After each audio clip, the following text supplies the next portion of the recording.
dan collision. Nah, hashing ini termasuk salah satu struktur data, tapi nama struktur datanya bukan hashing, melainkan hash table, gitu ya. Nah, cara untuk melakukan atau memetakan data ke hash table itu prosesnya namanya hashing. Oke, sebelum kita membahas terkait hashing dan collision ini, kita review dulu terkait exercise minggu lalu. Nah, exercise minggu lalu yaitu tentang infix dan juga postfix. Gitu ya, soalnya seperti ini. Jadi yang pertama diminta untuk mengilustrasikan atau mensimulasikan konversi ekspresi infix ke ekspresi postfix. Kemudian yang kedua diminta untuk menghitung atau melakukan ilustrasi simulasi perhitungan postfix. Oke. Nah, jawaban nomor 1. Jadi tadi soalnya adalah diketahui ekspresi infix. Ya, diketahui ekspresi infix seperti ini. 2 dikali dalam kurung 4 plus 6 dibagi 3 min 1. Kemudian kurung tutup. Nah, maka iterasi pertama, jadi cara untuk melakukan atau mensimulasikan konversi itu kita harus terurut gitu. Dari iterasi 1, 2, 3 dan seterusnya. Jadi di iterasi pertama ketemu operan. Nah, ternyata di sini ketemunya number. Maka apa yang harus dilakukan? Yang harus dilakukan adalah langsung tulis di postfix. Nah, masuk 2 ini. Kemudian iterasi yang kedua, di sini ketemu operator kali. Nah, operator kali dan steknya dilihat itu masih kosong, maka operator perkalian ini langsung masuk ke stek dan dia jadi top of the stek-nya. Kemudian iterasi yang ketiga ketemu kurung buka. Nah, kalau ketemu kurung buka, apa yang dilakukan? Yang dilakukan adalah langsung dimasukkan saja ke stek. Ya. Jadi kalau ketemu kurung buka, masukkan saja ke stek. Otomatis di sini steknya bertambah dan kurung buka ini menjadi top of the stek-nya. Kemudian iterasi keempat, ketemu operan. Nah, bagaimana kalau ketemu operan? Langsung masuk nomornya ke postfix. Jadi di sini di postfix sudah ada 2, 4 steknya, ada perkalian, ada kurung buka sebagai TOS. Kemudian iterasi kelima ternyata ketemu operator penjumlahan. Nah, kemudian apa yang harus dilakukan? Yang harus dilakukan dicek dulu apakah operator penjumlahan itu dan juga TOS-nya, nah itu dibandingkan dulu ya. Apakah operator penjumlahan itu kurang dari TOS itu. Nah, kemudian push ke stek-nya. Karena di sini ternyata dia memenuhi di rule 3A. Dengan demikian penjumlahan masuk dan dia menjadi TOS. Ya. Jadi karena di sini tuh yang dibandingkan berarti tanda dengan plus. Kemudian iterasi yang keenam ketemu operan. Bagaimana kalau ketemu operan langsung masuk ke postfix? Gampang ya. Pokoknya kalau ketemu operan masuk postfix dulu. Sedangkan yang operator itu kita harus pakai logika. Harus dibandingkan, mengikuti aturan. Kalau mau masuk ke stek itu bagaimana caranya? Kalau mau seperti apa kita harus memperlakukan, gitu ya. Kemudian iterasi yang ketujuh. Nah, di sini ketemu tanda bagi. Bagaimana caranya? Bandingkan lagi. Nah, yang dibandingkan apa? Tadi ada tanda plus. Dibandingkan. Ternyata operator TOS ini lebih kecil dari operator yang di sini. Dengan demikian, masukkan saja ke dalam stack-nya. Oke. Di sini TOS-nya menjadi tanda bagi. Kemudian iterasi yang ke-8 itu ketemu operan, masuk langsung ke POSFIC-nya. Iterasi yang ke-9 ketemu operator minus. Bagaimana caranya? Bandingkan lagi. Nah, karena di sebelumnya ini ada tanda bagi ya, ada operator pembagian.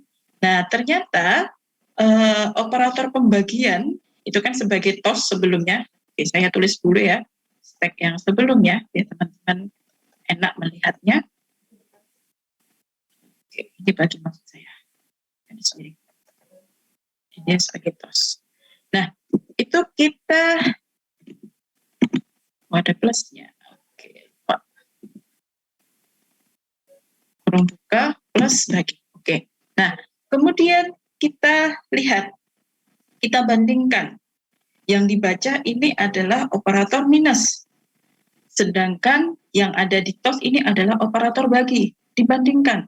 Apakah TOS itu, operator yang ada di TOS itu lebih besar dari operator yang dibaca? Ternyata iya. Nah, berarti kalau lebih besar, ini ya, TOS lebih besar dari operator yang dibaca, maka kita pakai rule 3B. Apa itu? Pop semua operator yang lebih kecil, yang lebih besar atau setara, ya. Yang lebih besar atau setara, yaitu tadi ini ada tanda bagi di pop. Kemudian di sebelumnya ada penjumlahan atau operator penjumlahan. Dia kan setara dengan minus, berarti dia juga ikut di pop. Nah, ketika di pop urutannya berbeda kan ya. Jadi ini kan last in first out, LIFO. Jadi yang pembagian ini ketika di pop dia masuk duluan. Di POSFIC-nya dia masuk duluan. Kemudian baru tanda plusnya. Oke. Kemudian yang kurung buka kenapa kok nggak ikut di pop? Ada yang tahu?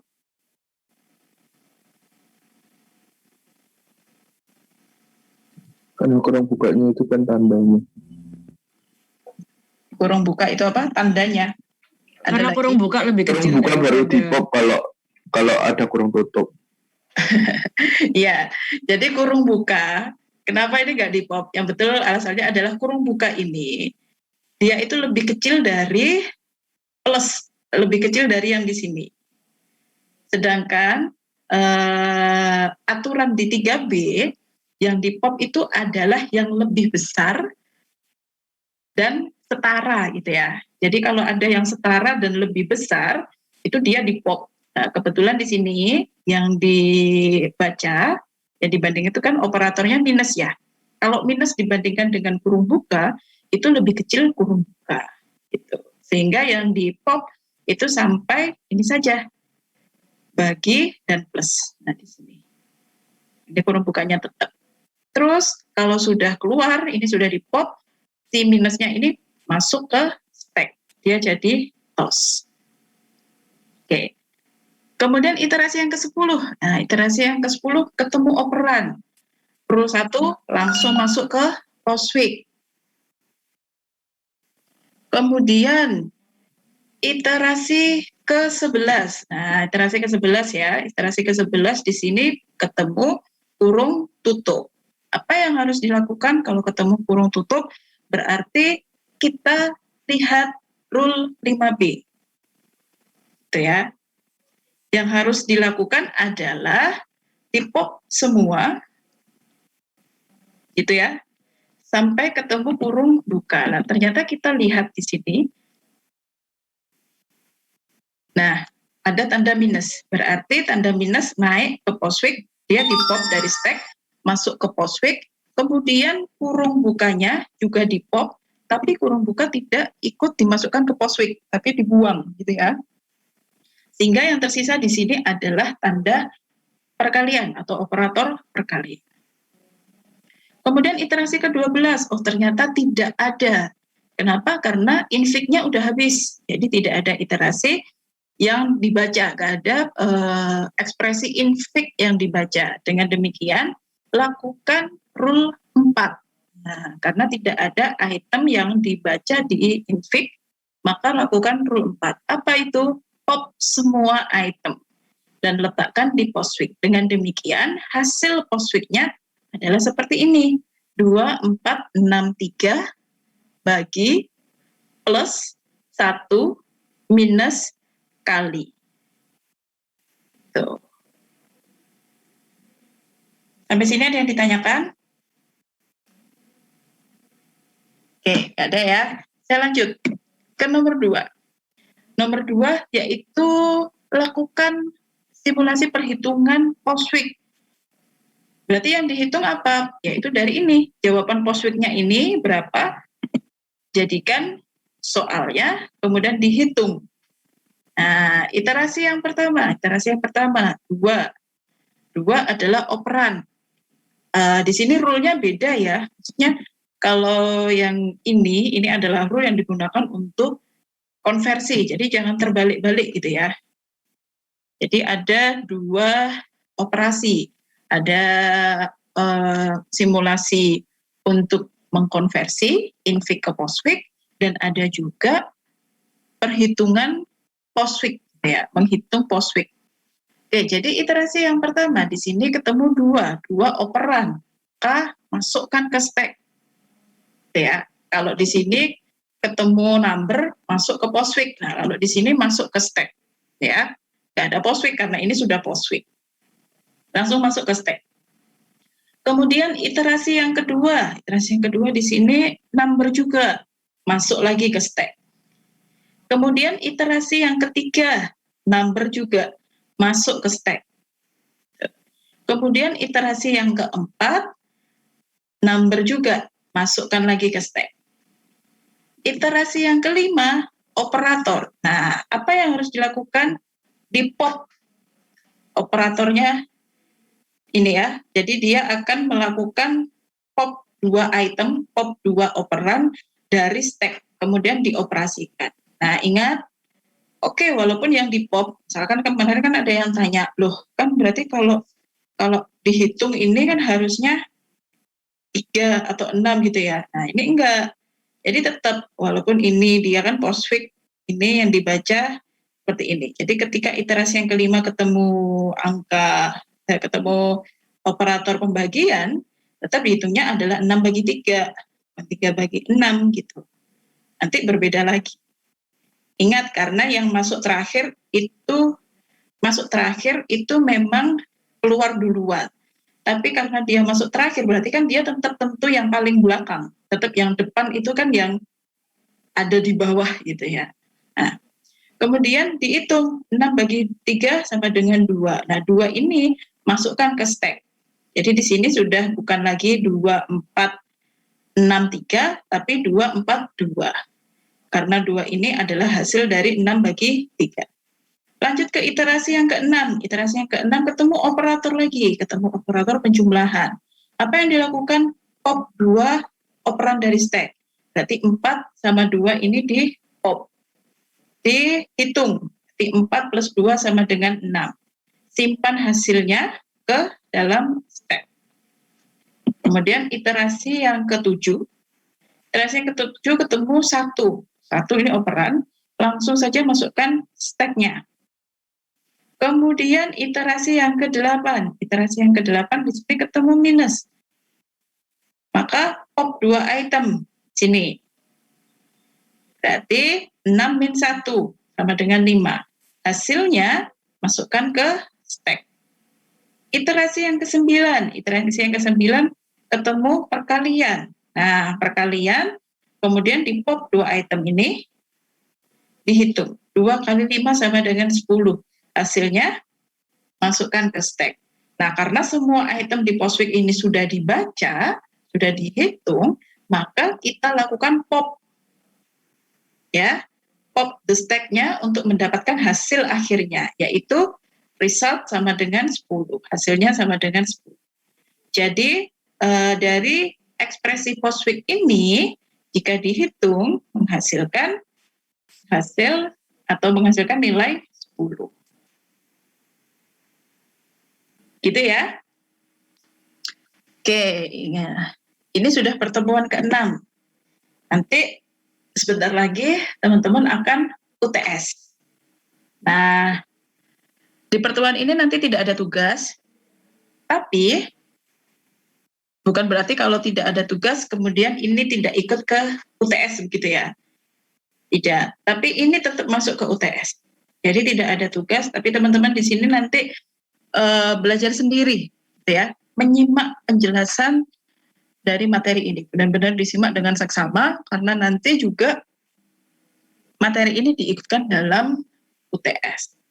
Nah, yang di UTS kan materi minggu keberapa saja, mulai dari awal, yaitu minggu 1 sampai minggu 6. Hanya saja di minggu 1, 2, 3 itu proporsi soalnya lebih sedikit daripada materi di minggu 4, 5, 6. Kenapa? Karena materi yang 1, 2, 3 itu kemarin sudah dievaluasi di kuis 1. Jadi teman-teman sudah mengerjakan evaluasi pembelajarannya di kuis 1. Sedangkan materi 4, 5, 6 itu belum ada evaluasinya.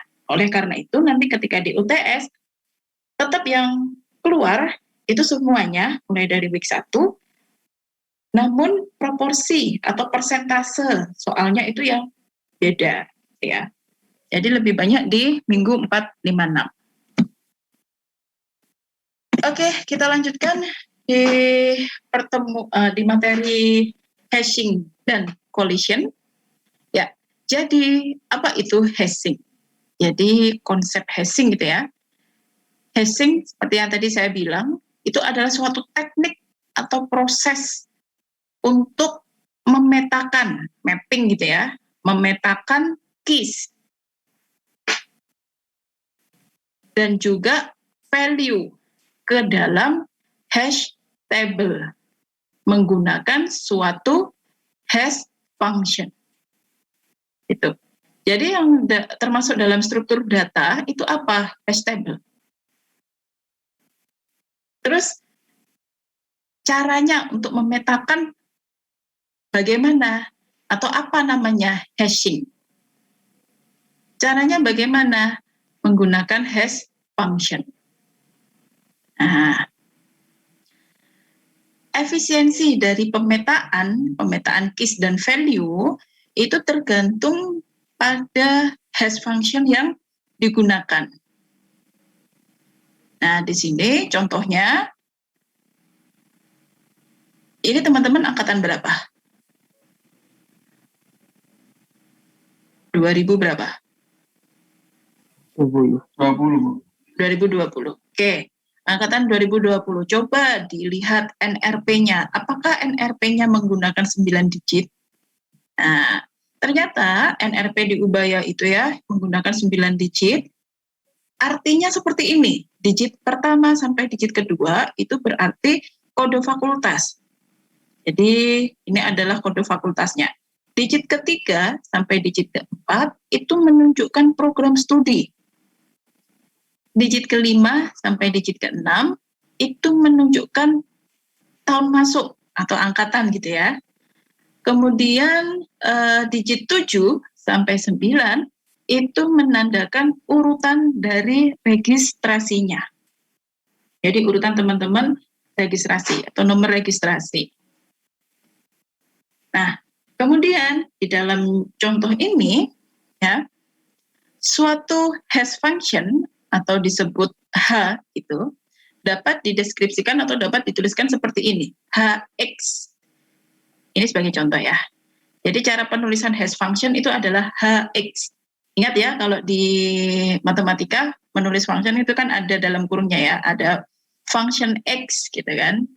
Nah, sama di sini hash function berarti dia notasinya HX.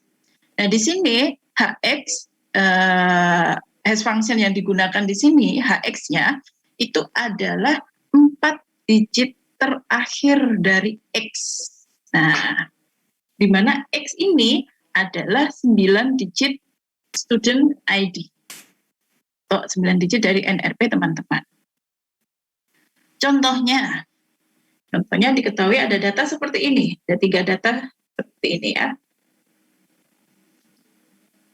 Ini adalah data mahasiswa, namanya Vidi Miftah Vincent. Nah, alamatnya Mulyosari, Ngagel, sama Rungkut. Nomor teleponnya 031 bla bla bla bla bla. Kemudian kita akan simpan ke dalam hash table. Bagaimana caranya? Ya, masukkan functionnya, masukkan ke function, ya. Karena kita sudah punya hash functionnya seperti itu. Hasilnya adalah seperti ini. Coba kita perhatikan lagi. Oke, ini ya. Nah, yang diminta tadi seperti ini. Nah, ini adalah bagaimana kita memetakan suatu data, suatu case, suatu value ke dalam hash table. Ini yang disebut dengan hashing. Ya. Jadi hashing itu adalah memetakan keys dan value ke dalam hash table menggunakan fungsi hash atau menggunakan hash function. Nah, di sini diketahui bahwa hash functionnya adalah 4 digit terakhir dari X. Dengan demikian, kalau ini mau disimpan ke hash table, maka ID-nya sudah bukan lagi dari sini gitu ya. Di sini, maka di sini namanya 4001, 4002, 401. Nah, namun kalau demikian, kira-kira menyadari akan ada masalah enggak? Kalau ada masalah, masalahnya apa kira-kira?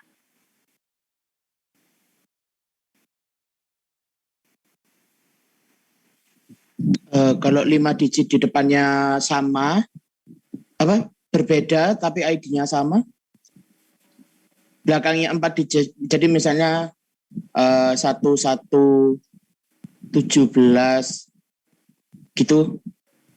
Ya. Terus 1171 terus 4001 itu juga ada gitu loh, Bu. Jadi, iya. Oke, ya. Jadi pasti akan ada duplikasi gitu ya. Artinya akan ada orang yang mungkin memiliki 4001 lagi, tapi namanya beda, alamatnya beda, teleponnya beda. Nah, seperti ini. Nah, ya. Ini contohnya seperti ini. Digit depannya, digit 5 depannya itu berbeda. Karena dia tadi dimasukkan ke hash function. Hash functionnya itu mengambil hanya 4 digit terakhir dari X, makanya dia nanti akan ada data-data yang sama. Nah, kalau ditemukan data-data yang sama seperti ini, kalau di dalam hash table itu nanti akan terjadi collision. Apa itu collision? Collision itu tabrakan, tumbukan, ya. Itu terjadi kalau misalkan di sini sudah ada data, jadi 4002 ini sudah terisi data, kemudian di sini dia menemui data baru lagi dengan 4002. Otomatis dia tidak akan bisa dimasukkan di alamat atau di indeks 4002, karena di indeks 4002 sudah terisi. Itu. Nah, terus caranya bagaimana? Solusinya bagaimana? Nah, ini ya, untuk menghindari suatu collision, ya, untuk menghindari suatu collision, berarti itu kita harus melakukan aksi-aksi korektif. Jadi kita harus jeli kira-kira apa yang harus dilakukan untuk menghindari collision. Nah, jumlah collision itu berhubungan dengan hash function yang digunakan dan juga distribusi dari data di dalam hash function. Kemudian caranya bagaimana? Ya, caranya untuk menghindari collision ya kita harus mencoba. Dicoba. Tidak ada suatu metode yang kalau pakai metode A kita pasti terbebas dari collision. Tidak. Karena semua itu yang namanya algoritma itu kan tergantung dari kasusnya begitu ya.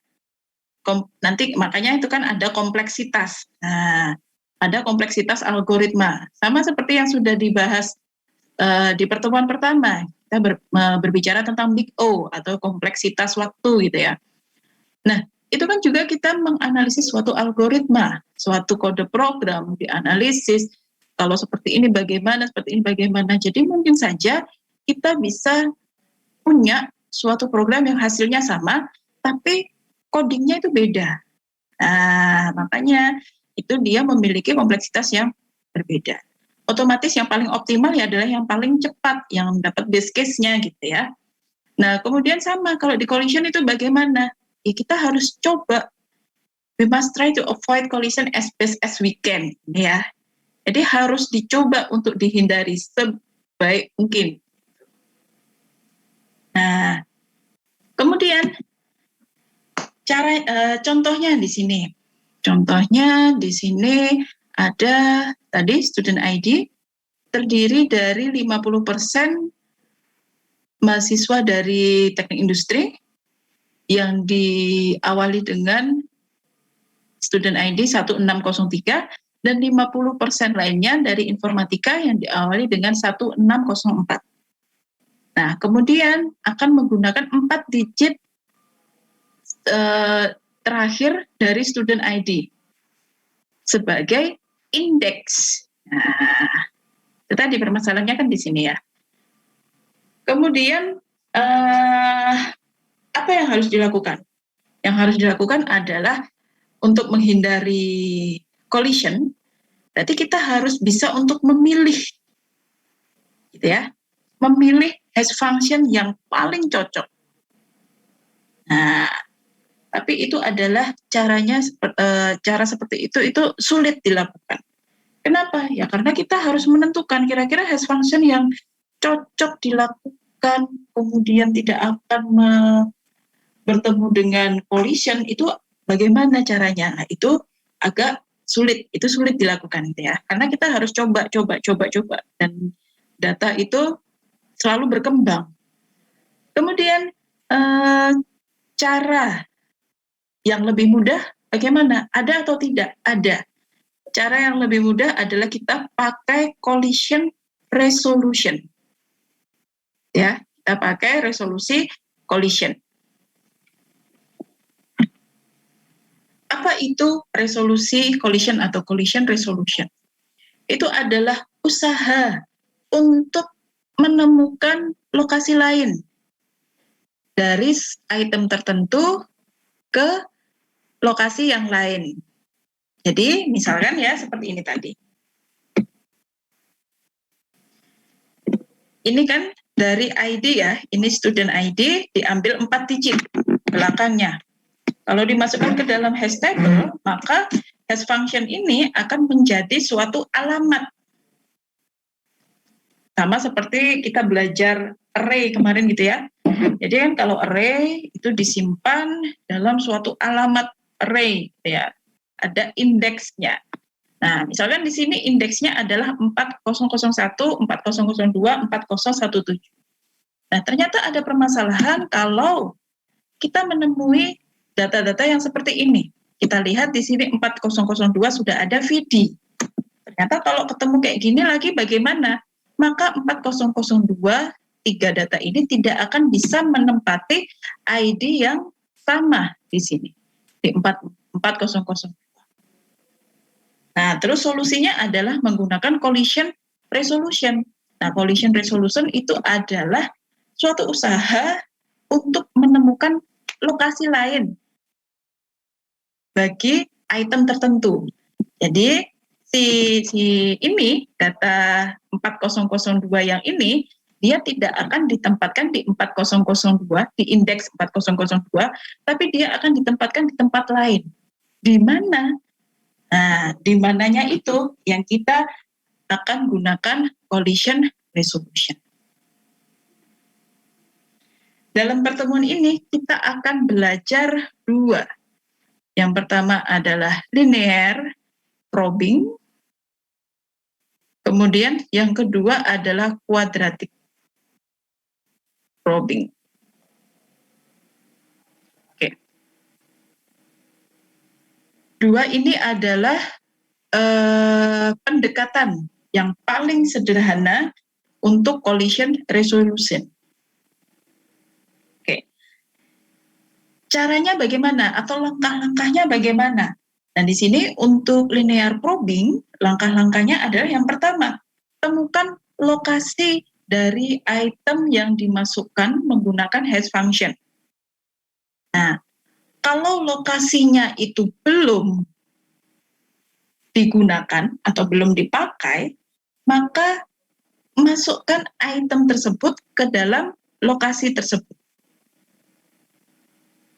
Kemudian, kalau lokasinya sudah dipakai, maka temukan lokasi kosong setelahnya, gitu ya, secara berurutan. Ketika ketemu suatu lokasi yang kosong, maka langsung dimasukkan, maka langsung simpan item tersebut di lokasi yang kosong itu. Contohnya seperti ini. Misalkan di sini ada suatu data, ya, ada suatu data. Nah, di sini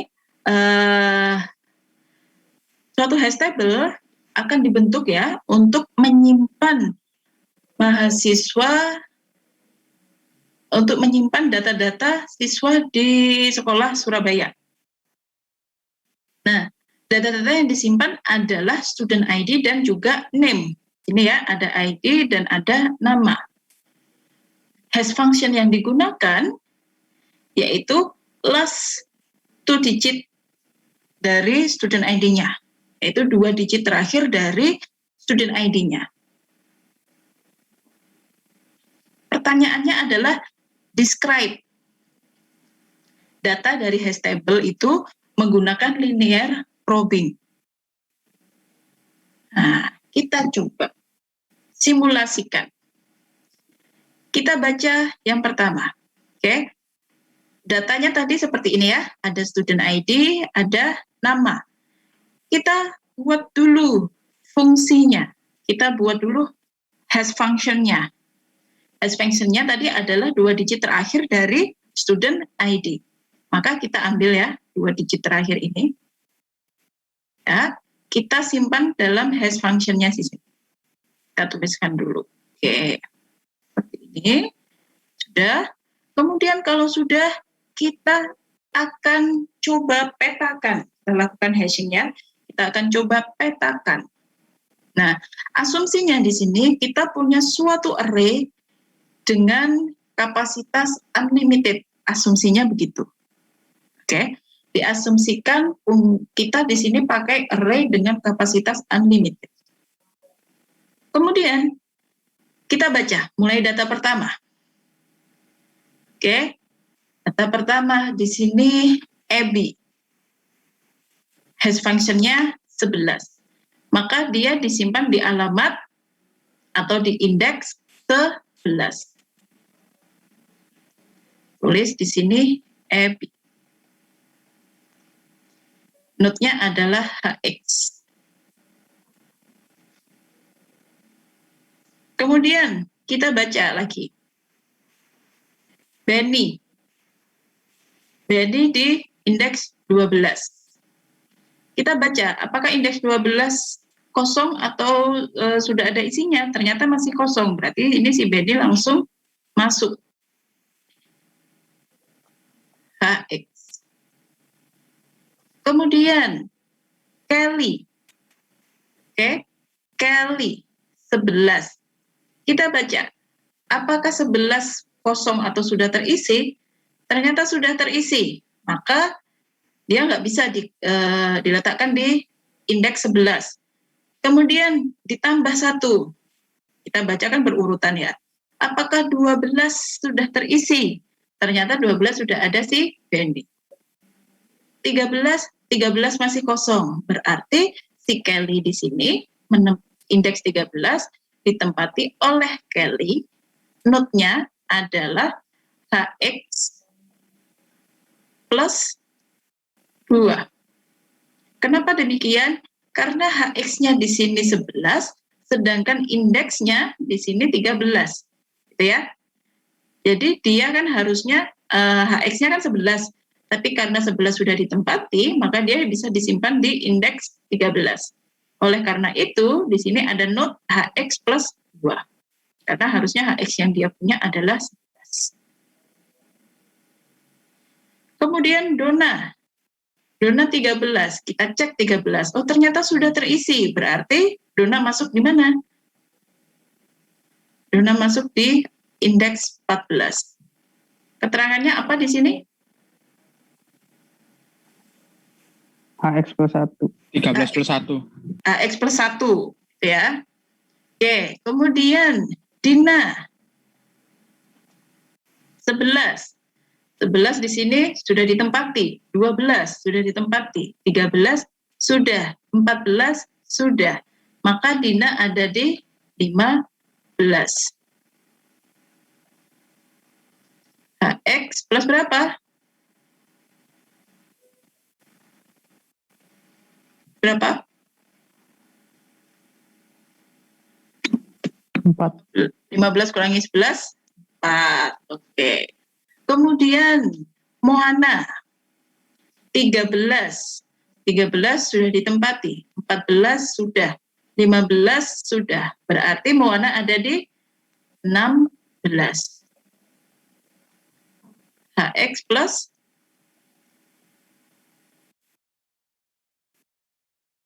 berapa? 3. Plus 3. Kemudian Esther 11. 11 sudah, 12 sudah, 13 sudah, 14 sudah ada isinya, 15 sudah ada isinya, 16 sudah ada isinya. Oleh karena itu indeks 17 ditempati oleh Esther. HX plus 6. Selanjutnya Noel. Semuanya sudah terisi, 11, 12, 13, 14, 15, 16, 17. Berarti dia masuk di 18. Di sini ada Noel. HX plus 7. Kemudian Z 14. Ya, 14. Nah, 14 sudah ada, 15, 16, 17, 18, 19. Z. HX plus berapa? 19, asalnya adalah 14. Tadi 1, 2, 3, 4, 5. X plus 5. Levi 12. Levi 12. Ternyata 12 sudah terisi. Berarti dilakukan ya, berurutan terisi semua, ternyata ketemunya di sini, X 20. Levi. HX plus berapa? 1, 2, 3, 4, 5, 6, 7, 8. AX plus 8. Kemudian cek 10. Kita lihat indeks 10 ternyata masih kosong. Maka cek langsung masuk ke indeks 10. Notenya adalah HX. Karena sesuai ya. Sesuai dengan hash function-nya. Kemudian terakhir, Gina. Gina memiliki HX 10. 10 sudah terisi. 20 sudah terisi. Maka dia menempati indeks ke 21. Gina. HX plus berapa? 11. Jadi begini caranya untuk linear probing. Jadi dia akan, ini ya yang versi lebih bagusnya. Jadi dia akan menempati, oke, mana tadi? Sebentar. Jadi ketika dilakukan pemetaan, hash function di sini digunakan untuk menyimpan alamat gitu ya, atau indeks. Jadi yang namanya hash table itu kan juga berupa struktur data, seperti array juga, seperti array list gitu. Di mana dia bisa menyimpan lebih dari satu data. Berarti dia juga di dalamnya memiliki indeks. Nah, jadi fungsi hash atau hash function-nya ini digunakan untuk indexing-nya. Jadi kalau di sini 11, maka dia akan ngecek apakah apakah indeks 11 itu sudah terisi. Kalau belum, maka langsung ditulis di situ. Kalau sudah, berarti cek berikutnya. Demikian. Nah, namun ya, dari data-data ini ternyata ada kekurangan linear probing itu. Apa? Kalau kita perhatikan, data-data tersebut akan membuat suatu klaster di sekitar lokasi tertentu. Maksudnya gimana? Nah, maksudnya ya, ini akan ada array ya. Array-nya unlimited capacity. Ini mulainya indeks 10. Nah, berarti kan kita punya indeks 0 sampai indeks 9. Gitu. Ini dia masih kosong. Kosong itu apa? Nggak ada datanya kan? Karena datanya itu tadi disimpannya di 10 dan berurutan ke bawah. Dengan demikian ini tidak merata. Penempatannya seperti ini tidak merata. Jadi akan terbuat suatu klaster. Saya klaster itu datanya itu seperti ini. Nah, mengumpul di suatu tertentu, nggak merata. Yang sini masih kosong. Yang sini banyak sekali. Nah, ini namanya dia akan membentuk suatu klaster.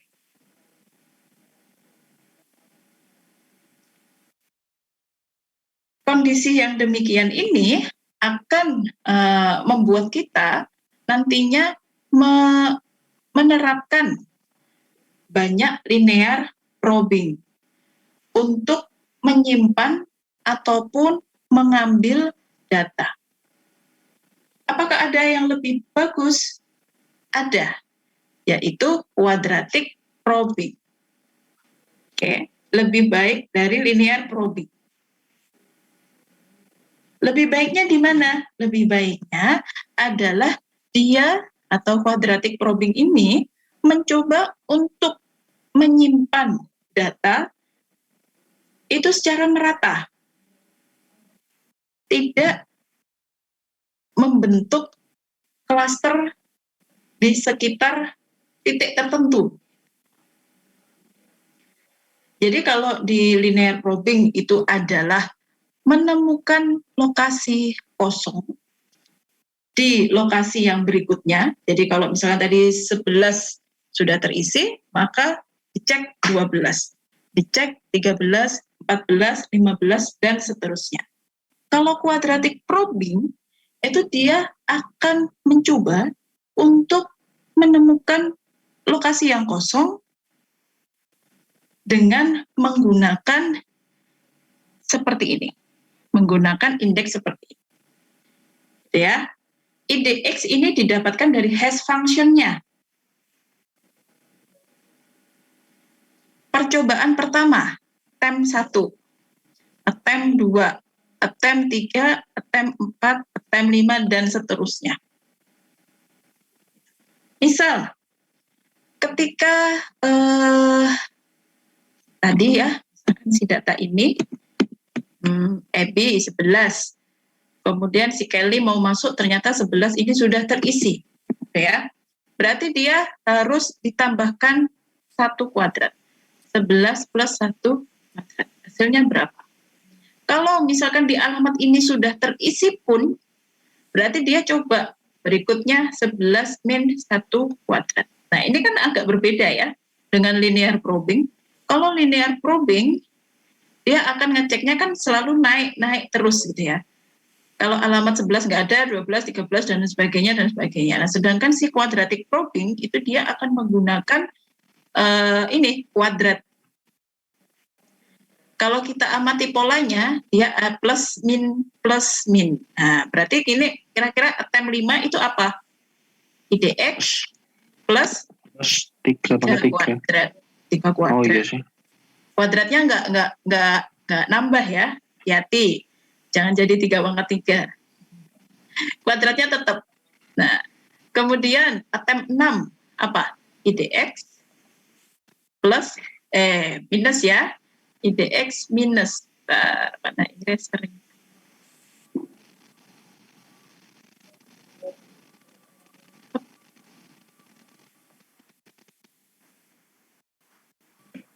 IDX minus 3 kuadrat.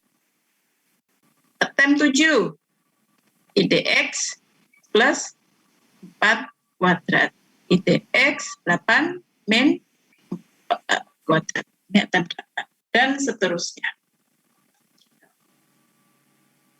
Kemudian rumus ini nanti akan reset ketika kita mencoba item yang baru. Ya, di restart. Jadi dia akan balik lagi ke 1 kuadrat. Kita coba dengan kasus yang sama seperti tadi. Ada Epi, Benny, Kelly, Donna, Dina, Muana, Esther, Noel, Zach, Levi, Jack, dan Gina. Nah, oke, kita coba. Asumsinya masih sama, yaitu menggunakan array unlimited. Oke, kita coba. Abby 11. Kita cek 11 masih kosong. Berarti dia langsung masuk ke sini. Node-nya adalah KX. Benny 12 masih kosong. Dia masuk ke sini. Node-nya adalah KX. Kemudian Kelly 11. 11 ya, 11 sudah terisi. Maka bagaimana? Dia harus diletakkan di mana? Diletakkan di mana? Oke, perhatikan di sini. Kita coba attempt yang pertama. Pojok atas kiri. Attempt 1 untuk Kelly. Berarti IDX-nya berapa? 11. Plus apa minus? Plus 1 kuadrat. Berapa ini? 12. Oke, kita sudah tahu ya, nilai attempt 1-nya 12. Kita coba cek alamat 12. Oh, ternyata alamat 12 sudah diisi sama Benny. Berarti attempt 1 gagal.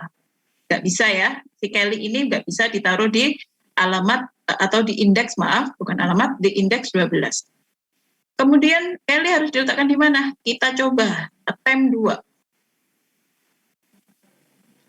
Bagaimana polanya? 11 min 1 kuadrat. Hasilnya berapa? 10. Gitu ya. Nah, dengan demikian kita cek indeks 10. Ternyata indeks 10 masih kosong. Dan demikian si Kelly ini masuk atau disimpan di indeks 10. Node-nya apa? HX minus 1 kuadrat. Ya, AX min 1 kuadrat. Kemudian kita coba Donna. Donna 13. 13 kosong apa terisi? Kosong ya. Berarti Donna langsung bisa disimpan. AX. Kemudian Dina 11. 11 sudah terisi. Berarti gimana? Kita coba attempt 1. Ya, attempt 1 untuk Dina. Nah, polanya apa? 11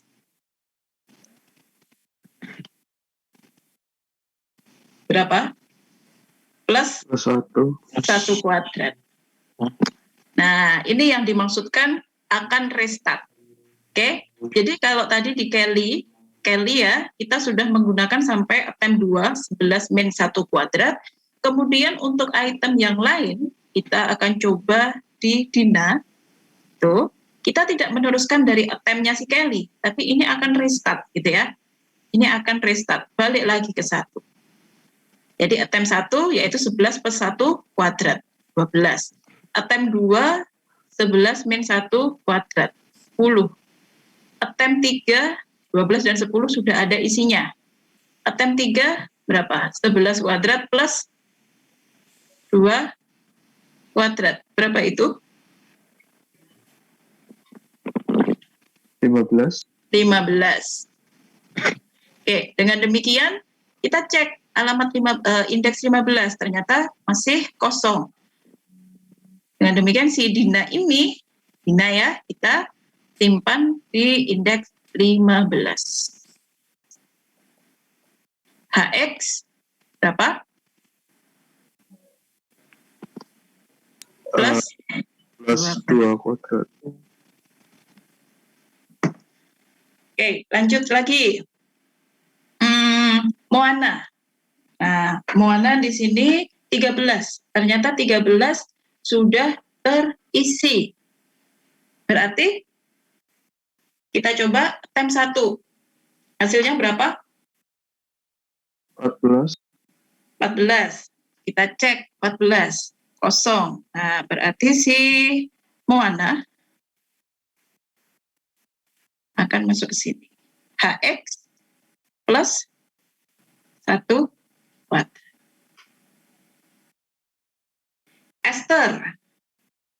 Esther harusnya di 11. 11 sudah terisi. Oke, berarti attempt berapa ini kira-kira? Ketika attempt 1, 12 ya, 12 terisi. Attempt 2, 10 sudah terisi. Attempt 3, 15 sudah terisi. Attempt 4, 11 min 2 kuadrat. Berapa ini? 7. 7. Nah, berarti dia nanti disimpan di indeks 7. Untuk siapa itu tadi ya? Dina berarti Moana.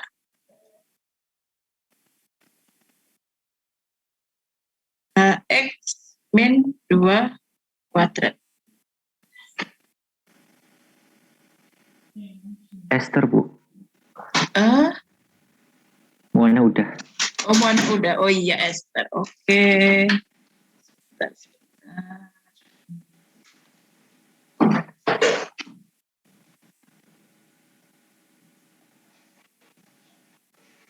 Iya. Oke, terima kasih koreksinya. Esther. Oke, lanjut lagi. Noel.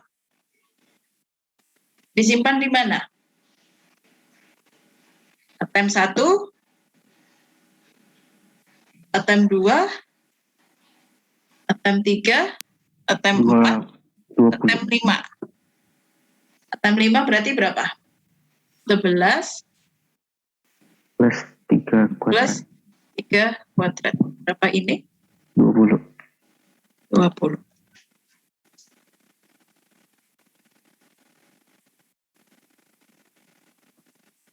Enam, 7, 8, 9, 10.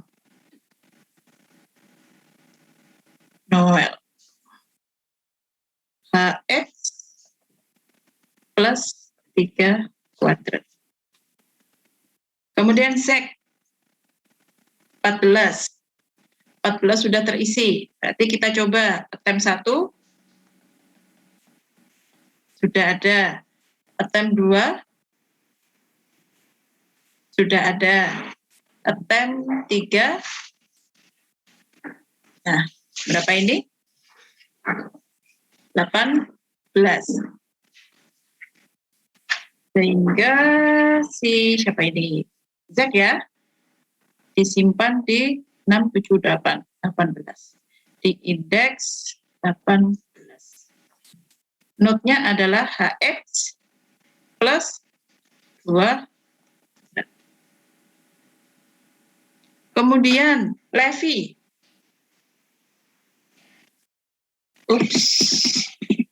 Levi. Ini 12. Kita coba attempt 1. Sudah terisi. Attempt 2 sudah terisi. Attempt 3 ini minus. Attempt 3 sudah terisi atau belum? Belum ya. Dengan demikian si Levi simpan di indeks 16 dengan keterangan HX plus 2 kuadrat. Kemudian cek 10. Oke, 10 sudah terisi. 10 plus 1 kuadrat sudah terisi di attempt 1 ya. 10 min 1 kuadrat sudah terisi atau belum? Belum. Berarti dia masuk ke alamat 9. Yaitu di sini ada cek HX min 1 kuadrat. Kemudian Gina. Attempt 1 sudah terisi. Kita coba ya, 10 plus 1 kuadrat sudah terisi. 10 min 1 kuadrat. 10 plus 2 kuadrat sudah terisi juga. 10 min 2 kuadrat. Sudah terisi atau belum? Belum. Berapa itu alamatnya? Ya, indeksnya? 6 ya. Nah, maka si Gina akan disimpan di indeks 6. Keterangannya adalah HX min 2 kuadrat.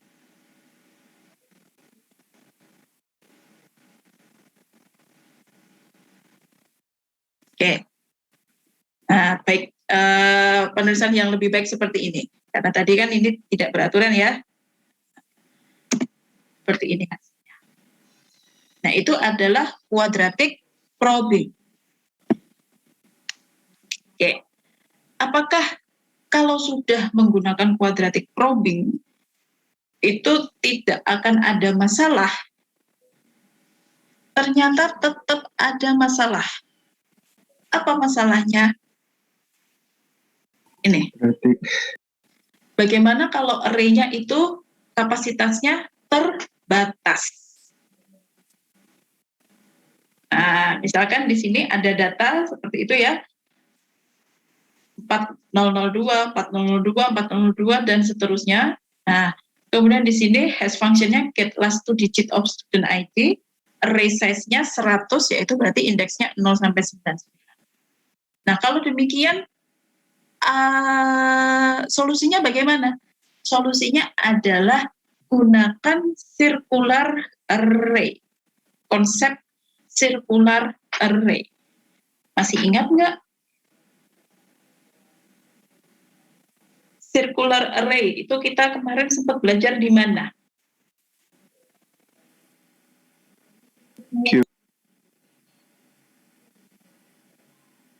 Di mana? Yang buat Q itu. Ya, di Q ya, itu ada circular. Jadi dia akan menempati. Contohnya nih, misal di sini ada, nah ini saya hapus dulu ya, unlimited-nya. Oke. Oh, jangan dihapus keseluruhan. Gini saja. Yep. Nah, di sini asumsinya kita menggunakan array dengan kapasitas terbatas. Misalkan di sini adalah 16 gitu ya. Kapasitas array 16 ya. Nah, berarti 0 sampai 15. Kemudian di sini misal si Ebi simpan, nggak ada masalah. HX. Ini contohnya kita masih pakai kuadratik ya. Nah, circular array itu nggak cuma bisa di terapkan di kuadratik, walaupun di linear pun, linear probing, kalau misalkan array-nya terbatas, itu juga solusinya adalah menggunakan circular array. Kenapa? Karena bisa jadi alamat-alamat atau indeks-indeks yang di atas itu masih kosong, belum ada datanya. Kalau kita tidak gunakan circular array, maka array ini kan akan bertambah terus dan tidak efisien. Bertambah jumlahnya, tapi datanya tidak memenuhi indeksnya, gitu kan ya, sehingga tidak efisien. Oke, Ebi nggak ada masalah. Benny juga tidak ada masalah. Di sini X juga. Kemudian Kelly. Nah, Kelly di sini 11 kuadratik berarti tadi attempt 1, 11 plus 1 kuadrat sudah ada isinya. 11 min 1 kuadrat 10. Sini Kelly. X min 1 kuadrat. Kemudian Dona 13. Ini ya, tidak ada masalah. X. Kemudian Dina 11. Oke, harusnya di sini. Tapi 11 plus 1 sudah ada isinya, 11 min 1 sudah ada isinya. Sekarang coba 11 plus 2 kuadrat, 15. Siapa ini tadi? Dina. Oke, Dina ada di 15. HX plus 2 kuadrat. Kemudian setelah Dina ada Moana. Moana 13. 13 sudah terisi. Kita coba 13 plus 1 kuadrat sudah terisi. Belum ya? 14 ya. Oke, berarti Moana menempati HX berapa? Plus 1 kuadrat. Kemudian Esther 11. Nah, 11 plus 2, 15 sudah terisi, maka ini 11 min 2 kuadrat. Berapa itu? 7 ya. Esther. X min 2 kuadrat. Kemudian Noel. Oke, sama-sama 11. Tadi 11 min 2 kuadrat, 7 sudah ada. Persingkat waktu ya, kita 11 plus 3 kuadrat. Berapa ini? 9, 20. Itu ya, 20. Nah, problem kan, kalau kayak gini kan, array-nya cuma 15. Gimana ini caranya?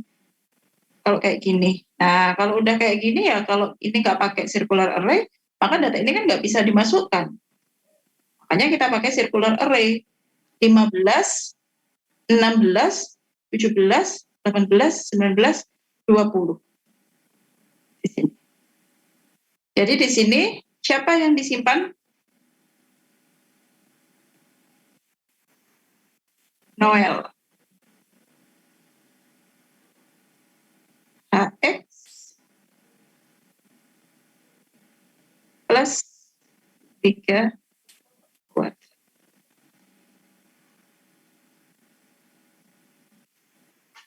Lanjut, cek 14. 14 sudah terisi. Berarti 14 plus 1 sudah. 14 min 1 sudah. Kemudian kalau 14 plus 2 kuadrat, 18. Nah, 18, ini 15 sudah habis. Berarti 15, 16, 17, 18 di sini. Cek. Notnya adalah HX plus berapa? 2 kuadrat.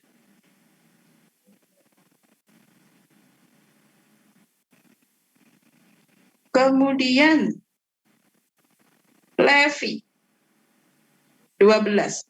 Ingat ya, walaupun ini dia letaknya di indeks 2, indeks 4, tapi di sini hash function-nya tetap mengikuti dari quadratic probing. Jangan dipas-paskan biar dia hasilnya 2 gitu ya. Nanti datanya beda. Kalau ini ngepaskan ke indeksnya, padahal hash function itu berhubungan dengan student ID. Nah, itu nanti datanya bisa kacau kalau kayak gitu. Di mana student ID itu sebagai key-nya.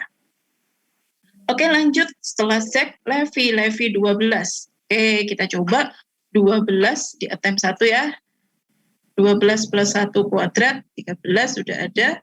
12 min 1 kuadrat, sudah ada. 12 plus 2 kuadrat, 16. Sudah ada atau belum?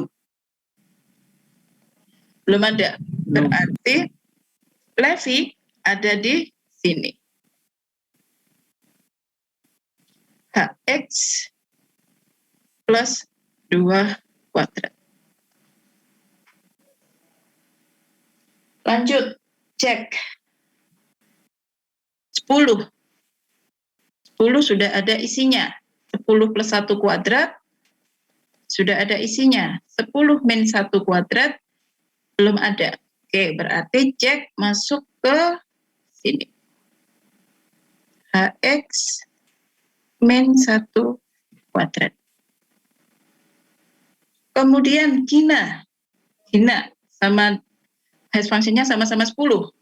10 plus 1 sudah ada, 10 min 1 sudah ada. Kita coba 10 plus 2 kuadrat. 14. 14 sudah ada. 10 min 2 kuadrat, 6. Nah, 6 belum ada. Sehingga di sini Gina.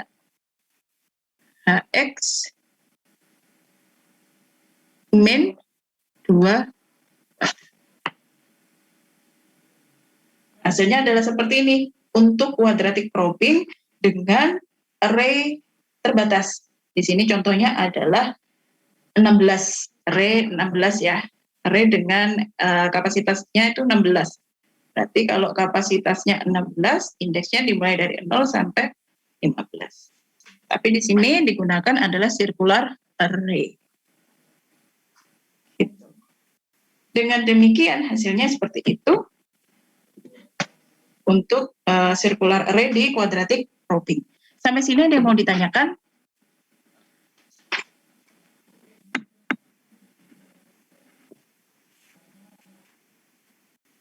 Oke. Belum ada ya? Saya lanjutkan. Kemudian di .NET itu sudah menerapkan konsep hashing dan menyediakan hash table. Jadi di .NET itu sudah tersedia konsep hashing dan juga sudah menyediakan hash table.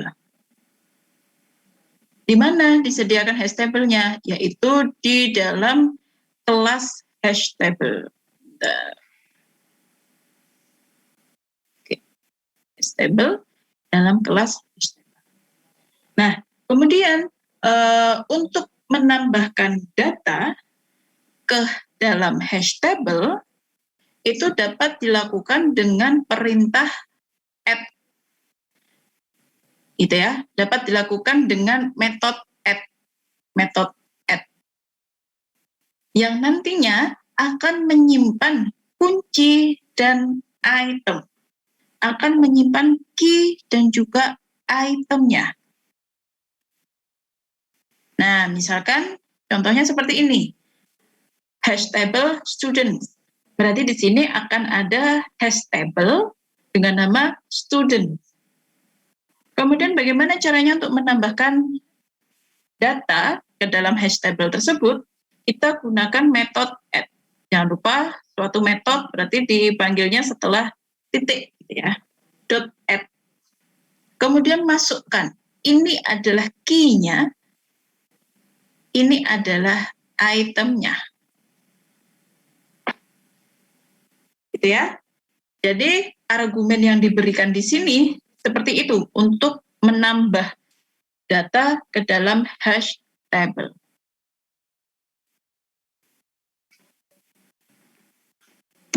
Nah, kemudian untuk mengambil data dari suatu hash table atau kita retrieve gitu ya, retrieve data itu dapat dilakukan dengan menggunakan tanda kurung siku.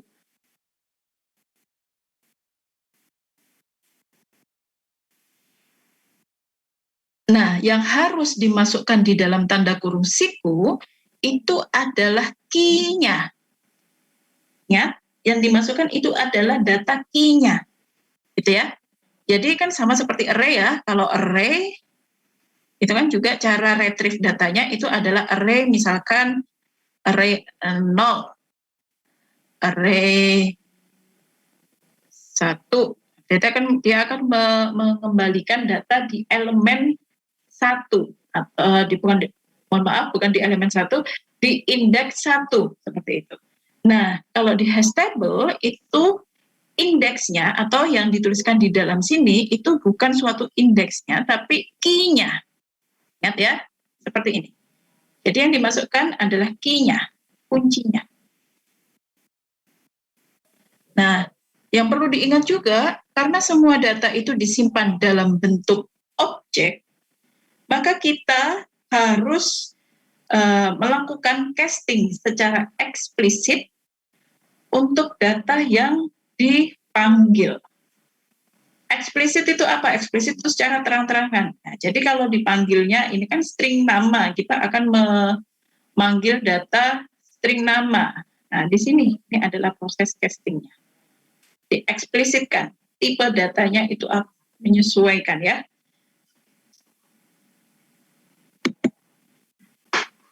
Nah, sebelum ini tips sebaiknya gitu ya. Sebaiknya sebelum meretrieve atau mendapatkan data dari hash table, ada baiknya untuk mengecek keberadaan data tersebut. Jadi jangan-jangan data ini itu nggak ada gitu loh, gitu ya. Data students dengan key 110214002 itu ternyata nggak ada di hash table. Nah, jadi sebaiknya dicek dulu. Cara ngeceknya adalah menggunakan metode contains key, ya, contains key. Contohnya seperti ini. String name if student dot contains key sekian, maka kita get nama students-nya. Paham ya? If atau jika stable students itu memiliki atau berisi key 110214002, maka nih kita akan mendapatkan nama dari students itu disimpan ke dalam variabel nama. Paham ya? Oke. Kemudian nih di dalam hash table itu juga memiliki properti keys. Digunakan untuk apa? Untuk return suatu koleksi keys di dalam hash table. Jadi caranya untuk mendapatkan semua data. Jadi misalkan di hash table itu kan datanya ada 16 gitu ya, ada 16 data. Cara kita untuk mengambil semua data atau mengembalikan semua datanya itu bagaimana? Biar kita nggak satu-satu kayak gini gitu ya. Nah, caranya property keys. Nah, seperti ini. Kita pakai for each string key in student.keys. Ya. Jadi kita di sini string key-nya berapa yang mau dicek itu tadi ya. Ada di dalam student keys. Nah, ya. Kemudian dia akan membuat suatu list, kemudian ditambahkan ke dalam list. Ini adalah cara untuk mengambil semua data dari hashtag. Ada catatan di sini bahwa urutan dari item yang di retrieve atau dipanggil gitu ya, dari data yang dikembalikan itu nanti, kemungkinan ada yang tidak sama dengan urutan dari penambahan dari item. Kenapa demikian? Sama seperti kita melakukan hashing. Ya. Ketika kita melakukan hashing, kita menambahkan datanya seperti ini terurut. Abby, Benny, Kelly, Donna, Dina, Moana, Esther, Noel, Zack, Levi, Jack, Gina. Tapi ternyata ketika di hashing itu urutannya berubah. Ya kan? Levi ada yang paling atas. Zack, Noel, Gina, Esther, Jack, Kelly, Abby, dan lain sebagainya. Jadi teman-teman jangan heran kalau urutan dari itemnya itu nanti kemungkinan tidak akan sama dengan urutan ketika kita menambahkan data ke dalam hashtag. Tidak seperti array atau list gitu ya, yang urutannya mungkin akan selalu sama ketika kita menambahkan datanya. Oke, sampai sini ada yang mau ditanyakan?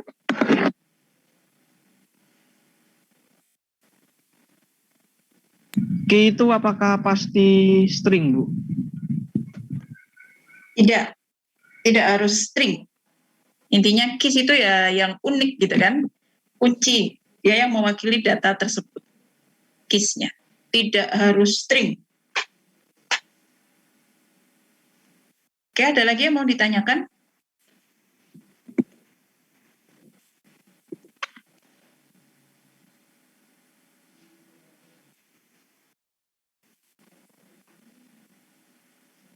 Oh, yang di contohnya itu listnya list string ya, Bu? Yang mana? Oh, ini list box sih. Iya, ya. Ya.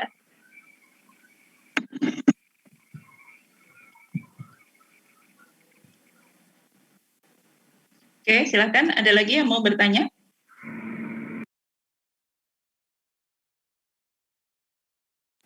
Jangan lupa untuk presensi ya di Mayubaya.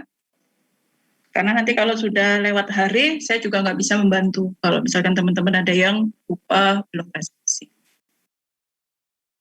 Hashtabel ini isinya unlimited ya, Bu? Ya.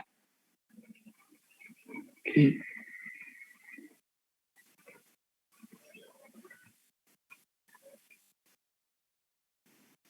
Apa itu tadi? Sebentar, ada yang bertanya. Kalau MD5 dan SHA itu bagaimana kerjanya? Itu masuk ke enkripsi. Gitu ya. Bukan masuk ke sini. Karena MD5 dan SHA itu adalah metode untuk enkripsi data. Jadi masuknya ke data encryption. Karena kan pengkodean ya.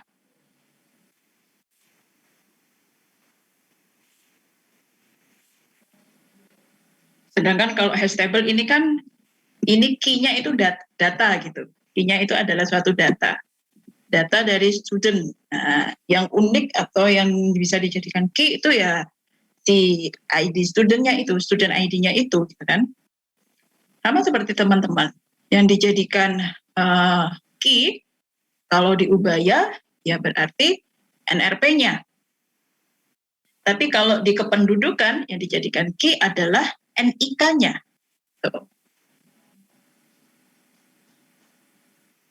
Nggak mungkin namanya, karena nama pasti ada yang sama.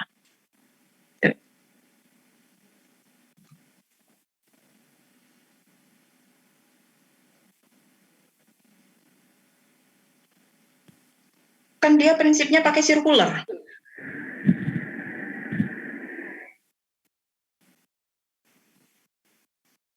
Ini ada yang lagi, Bu. Iya, gimana? Untuk hashing ini, apakah bisa datanya lebih dari satu? Ini contohnya kayak ini, yang Mifta ini. Terus koma ada lagi gitu, Bu. Misalnya alamat. Gitu. Oh, oke. Bisa. Bisa. Di sini kan koma apa gitu ya. Bisa.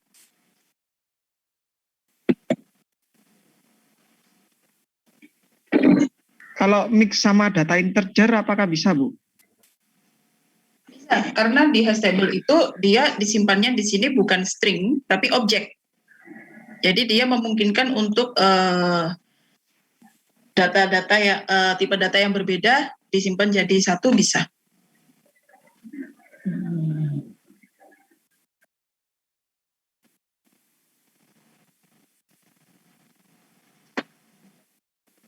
Ya kan objek ya, makanya itu tadi ada ini. Nah, ini kan ya. Karena semua data disimpan dalam bentuk objek, maka kita harus melakukan casting seperti ini.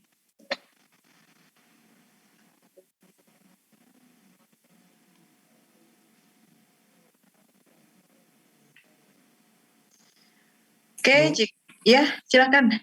Gimana cara net ini membuat key-nya, Bu? Maksudnya membuat key-nya itu gimana? Dari data yang kita kasih, Bu, gimana cara dia buat key-nya, Bu? Formatnya seperti ini, mana tadi ya? Yap. Nah, nih. Jadi itu keys tuh orang kita sendiri ya, Bu? Ini. Jadi yang paling awal itu otomatis jadi keys. Oh, yang 11011 itu key sudah, Bu? Iya. Dan itu kita yang tentukan? Iya, sesuai datanya. Oh, nggak ada yang otomatis gitu, Bu? Maksudnya? Misalkan saya add apa gitu, key-nya dibuat otomatis sama net itu nggak bisa, Bu? Oh enggak, di sini datanya ini key itu kan suatu informasi yang berarti. Ini key di sini itu kan menunjukkan student ID. Oh iya, Bu. Oke, Bu. Terima kasih. Gitu ya. Bukan seperti mungkin bayangannya seperti di database gitu kali ya, yang dibuat auto increment begitu. Saya mikir kayak itu, Bu, yang SHA tadi itu, Bu. Jadi saya kasih input, dia kasih output gitu, Bu. Oh, beda. Oke, itu bukan ya. Itu tadi makanya karena SHA itu kan adalah suatu enkripsi ya. Jadi ketika kita kasih input, keluarnya kan nanti juga berbeda. Ya kan? Kalau SHA itu kan kita kasih input apa, dia nanti keluarnya berbeda. Dan itu adalah informasi yang tidak terbaca, artinya tidak bermakna. Ya, bagi manusia biasa gitu kan. Harus menggunakan mesin agar bisa tahu maknanya. Sedangkan yang di sini ini informasi langsung bermakna. Itu tadi. Ini adalah menunjukkan student ID. Itu tadi.